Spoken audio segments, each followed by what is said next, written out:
What is good, guys? It's your boy King and welcome back to the channel full of all things nerd.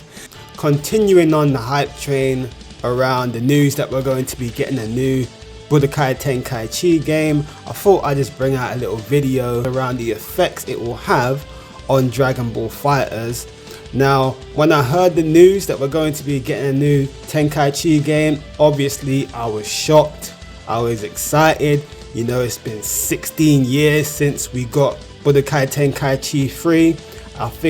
I'm sure that most of us did not think we were going to get a new game. And you know, there was many people out there who just settled for playing the modded Tenkaichi 4 or going back and playing the old games, but I'm pretty sure that we did not expect to be getting a new game. So when I saw the news, as I said, I was excited, I was happy, but at the same time there was a part of me that was slightly disappointed that it wasn't an announcement for FighterZ 2.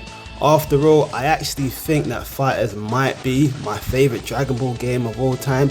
I think it just slightly edges the Tenkaichi games personally. So there was some disappointment that it wasn't actually a FighterZ 2 that I was getting, and at the same time I was thinking, wait, since there's been so much demand and there's so much hype around Budokai Tenkaichi, what would that mean for Dragon Ball FighterZ? You know, would that make FighterZ an obsolete game? You know, will most players jump off that and move on to Tenkaichi?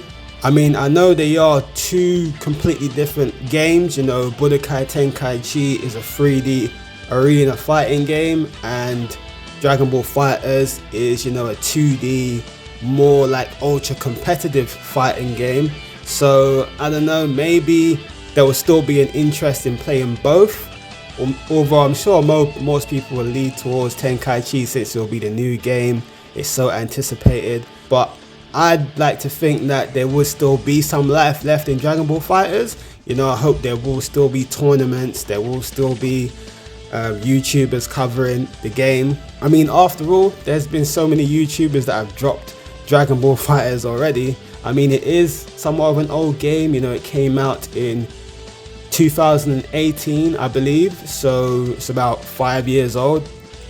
And you know, a lot of my favorite Dragon Ball YouTubers dropped the game disappointingly, like Rhymestyle, Syriax. I mean, they definitely don't play it as much as they used to, understandably, since it's an old game. I mean, I still got the boy Lotus Asakura to watch, who I've learned a lot about the game from, although I must say I'm still fairly average at the game, although I can still throw hands from time to time, not gonna lie, and produce some decent content around FighterZ.